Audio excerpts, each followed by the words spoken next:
नमस्कार प्यारे बच्चों, आज हम पुनः कक्षा 10वीं विषय हिंदी के अंतर्गत पाठ एक साखी जो कि कबीरदास जी के द्वारा लिखा गया है का भाग 2 लेकर पुनः साथ हैं। तो चलिए हम आगे अगली साखियों का अध्ययन करते हैं।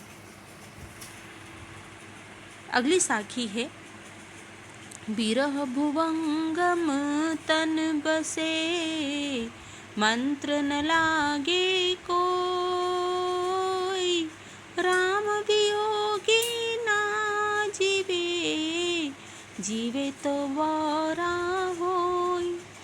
कबीरदास जी इन पंक्तियों के माध्यम से यह बताना चाहते हैं कि जब भक्त ईश्वर को प्राप्त नहीं कर सकता तो उसकी मन की दशा कैसी हो जाती है। प्रस्तुत साखी में जानने योग्य शब्द हैं बिरह, बिछड़ने का गम, जिसका अर्थ था बिछड़ने का गम। तो किसके बिछड़ने का गम यहाँ पर बताया गया है? प्रभु से बिछड़ने का। भुवंगम, भुजंग अर्थात सांप, बौराना अर्थात पागल हो जाना। तो चलिए समझते हैं इसका अर्थ। कबीरदास जी का मानना है कि बिरह भुवंगम तन बसे, जिस प्रकार से कि भुवंगम अर्थात सांप का जहर जब शरीर पर चढ़ जाता है और उसकी स्थिति ऐसी हो जाती है जब मंत्र न लागे कोई, किसी मंत्र का भी उस पर प्रभाव नहीं पड़ता, अर्थात सांप के जहर से पीड़ित व्यक्ति की स्थिति ऐसी होती है कि जब उस पर कोई मंत्र भी काम नहीं करता तो उसकी स्थिति राम वियोगी ना जीवे, राम वियोगी की स्थिति उस सांप के जहर से पीड़ित व्यक्ति के समान होती है। राम वियोगी का अर्थ है जो प्रभु का भक्त है, ईश्वर को पाना चाहता है लेकिन ईश्वर को पा नहीं पा रहा है, ईश्वर के करीब नहीं जा पा रहा है। उस व्यक्ति की स्थिति सांप से पीड़ित व्यक्ति, सांप के जहर से पीड़ित व्यक्ति के समान होती है। वह राम वियोगी ना जीवे, न तो जी पाता है अर्थात सांसारिक जीवन में आनंद ले पाता है, न जीवे तो बोरा होय, और वह जीने की कोशिश भी करता है तो वह पागल के समान उसकी स्थिति हो जाती है, अर्थात उसे सांसारिक बातों से कोई उसका लेना देना नहीं होता है। लोग उसके विषय में क्या सोचते हैं, क्या मानते हैं, इससे उसे कोई मतलब नहीं है। उसकी स्थिति बोरा जाती है अर्थात पागल के समान हो जाती है। तो यहाँ पर इन पंक्तियों के माध्यम से कबीरदास जी ने अपनी विरह वेदना, प्रभु के प्रति विरह वेदना, विरह का अर्थ होता है दूर होने के कारण जो दुख है, उस दुख को यहाँ पर व्यंजित किया है। इसके अंतर्गत शिल्प सौंदर्य देखिए तो तुकांत शब्दों का प्रयोग है, जैसे कोई, होई, फिर यहाँ पर राम वियोगी और भुवंगम तन बसे अर्थात सांप के जहर से जो पीड़ित व्यक्ति है, दोनों की तुलना की गई है। तो यहाँ पर उपमा अलंकार है। तो इस प्रकार यहाँ पर दोहा छंद का प्रयोग भी किया गया है। तो चलिए अगली साखी की ओर बढ़ते हैं। अगली साखी है निंदक नेड़ा राखिए, आंगनी कुटी बंधाई, बिन साबन पानी बिना, निर्मल करे शोभाई। यहाँ पर कबीरदास जी के विषय में जैसा कि हमने पढ़ा है कि कबीरदास जी ने अपनी साखियों के माध्यम से सामाजिक, नैतिक ज्ञान देने का, व्यवहारिक ज्ञान देने का प्रयत्न किया है। तो यहाँ पर भी जो बात की गई है वो व्यवहारिक ज्ञान की, सामाजिक ज्ञान की बात की गई है कि इस साखी में जो जानने योग्य शब्द है वे है निंदक अर्थात निंदा करने वाला व्यक्ति जो हमारी बुराइयां बताता है, नेड़ा अर्थात निकट, आंगनी अर्थात आंगन में, सावन का अर्थ होता है साबुन, सावन जो शब्द है वह भी राजस्थानी शब्द हो गया है, निर्मल, साफ, और सुभाई का अर्थ होता है स्वभाव।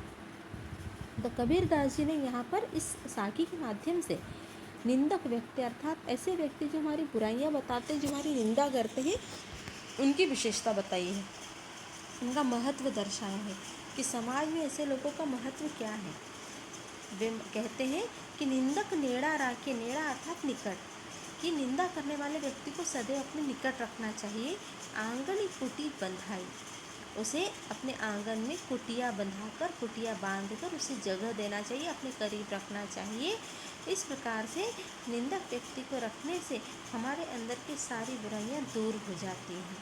बिन साबुन पानी बिना, आगे कबीरदास जी क्या कहते हैं कि जिस प्रकार से साबुन और पानी हमारे शारीरिक मैल को दूर करते हैं, लेकिन निंदक तो इतने महान होते हैं कि साबुन और पानी के बिना ही निर्मल करे सुभाई, हमारी गलतियों को बताकर, हमारी कमियों को बताकर, दूर करके हमारे स्वभाव को निर्मल कर देते, साफ कर देते, शुद्ध कर देते हैं। तो इस प्रकार से समाज में निंदक का होना कितना आवश्यक है, निंदक हमारे व्यक्तिगत बुराइयों को दूर करने में कितना महत्व रखते हैं, इस बात की ओर कबीरदास जी ने ध्यान आकर्षित किया है। तो यहाँ निंदक नेड़ा जैसा देखें तो अनुप्रास अलंकार है, न की आवृत्ति हुई है। इसके बाद पानी जो है शब्द है वो राजस्थानी शब्द है, बंधाई और सुभाई जो है वह तुकांत शब्दों का प्रयोग है, तिस और दोहा छंद का प्रयोग किया गया है। अगली साखी, पोथी पढ़ी पढ़ी जगमुआ, पंडित भयान कोई, एके अशीर पीव का, पढ़े सुपंडित होई। कबीरदास जी के जीवन संबंधी एक रोचक तथ्य ये है कि कबीरदास जी अनपढ़ थे, अर्थात उन्हें शास्त्रीय ज्ञान, पुस्तकीय ज्ञान का कोई अनुभव नहीं था, लेकिन उन्होंने केवल अपने अनुभवी ज्ञान और ईश्वर के प्रति प्रेम के द्वारा इस संसार के तथ्य को जाना। तो यहाँ पर कबीरदास जी ने पुस्तकीय ज्ञान को, शास्त्रीय ज्ञान को नकारते हुए क्या कहा है कि पोथी पढ़ी पढ़ी जगमुआ, अर्थात इस संसार के लोग पुस्तकों को पढ़ने में, ज्ञान हासिल करने में, ज्ञान प्राप्त करने के लिए पूरा संसार जो है वह व्यर्थ समय बिताता जा रहा है, मरते जा रहा है। पंडित भयानक कोई, लेकिन कोई भी वास्तविक, पंडित का अर्थ होता है टीकाधारित पंडित नहीं, बल्कि पंडित का अर्थ होता है कुशल ज्ञानी, इस संसार का अर्थ जानने वाला, जो इस संसार के सही अर्थ को जान सका हो। तो पंडित भयानक कोई, कुशल ज्ञानी यहाँ पर कोई भी नहीं बन पाया।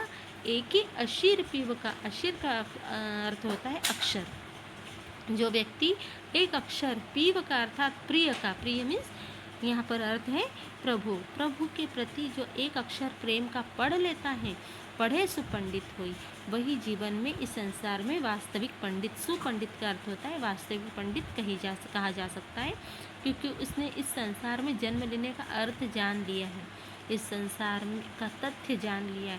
तो ऐसे व्यक्ति को, जिसको कि प्रभु के प्रति प्रेम उत्पन्न हो जाता है, वही वास्तविक पंडित बन पाता है, वही यहाँ पर संसार में लोगों के प्रति मानवता का कार्य करता है। अन्यथा जो भी पुस्तकें पढ़ कर इस संसार में अपने आप को शास्त्रीय ज्ञान से युक्त बताते हैं, शास्त्रीय ज्ञान को प्राप्त करने में जो लगे हैं, वे पंडित की यहाँ पर उपमा कबीरदास जी ने उन्हें नहीं दी है। यहाँ पर पढ़ी पढ़ी जो शब्द है वो पुनरुक्ति अलंकार कहा गया है कि पुनरुक्ति अलंकार है। उसके बाद पोथी पढ़ी पढ़ी अनुप्रास अलंकार है, कोई होई तुकांत शब्दों का प्रयोग है। इस प्रकार से यहाँ पर शिल्प सौंदर्य के द्वारा इस दोहे को और अधिक सुंदर बना दिया गया है। इस पाठ के का अंतिम दोहा है, अंतिम साखी है, हम घर जाल्या आपना, लिया मुराड़ा हाथी, अब घर जालो तास का, जे चले हमारे साथी। इस पंक्ति में कबीरदास जी ने उन लोगों के यहाँ पर स्वभाव बताया, उन लोगों के जीवन के प्रति मोह माया बताई है, जो कि प्रभु भक्ति में लीन हो चुके हैं। कबीरदास जी मानते हैं कि जाले अर्थात जलाया, कि हम घर जाले आपना, कि हमने अपना घर, आपना मीन्स अपना घर जला दिया है। घर जलाने से तात्पर्य है जीवन के प्रति आसक्ति, सांसारिक आसक्ति, सांसारिक मोह माया, भौतिक संसाधन अर्थात धन के प्रति आसक्ति, रिश्तेदारों के प्रति आसक्ति, रिश्तेदारों के प्रति लगाव, इन सभी को यहाँ पर क्या कहा गया है, घर के प्रति आसक्ति कही गई है। तो कबीरदास जी कहते हैं कि हमने अपना घर जला दिया, अर्थात प्रभु को पाने की लगन में हमारे घर के प्रति सारी आसक्ति, सारी जो लगाव हमारा मोह माया है, वह सब हमने जला दिया है। लिया मुराड़ा हाथी, मुराड़ा का अर्थ होता है मशाल, जलती हुई लकड़ी, अर्थात ज्ञान की लकड़ी।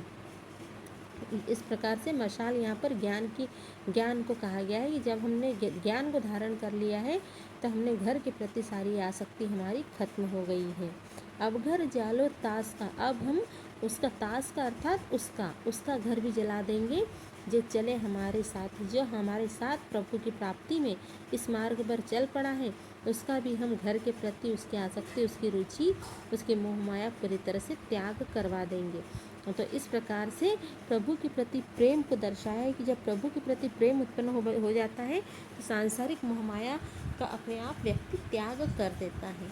तो यहाँ पर साथी और हाथी जो है तुकांत शब्द है, और आपना जो शब्द है वो मुराड़ा जो है ये राजस्थानी शब्दों का प्रयोग किया गया, साथ ही दोहा छंद का प्रयोग भी किया गया है।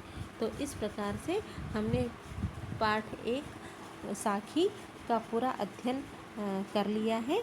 इस पर आधारित आपको प्रश्न दिए जा रहे हैं, आप उसे अपनी कार्यपुस्तिका में अवश्य करें। धन्यवाद।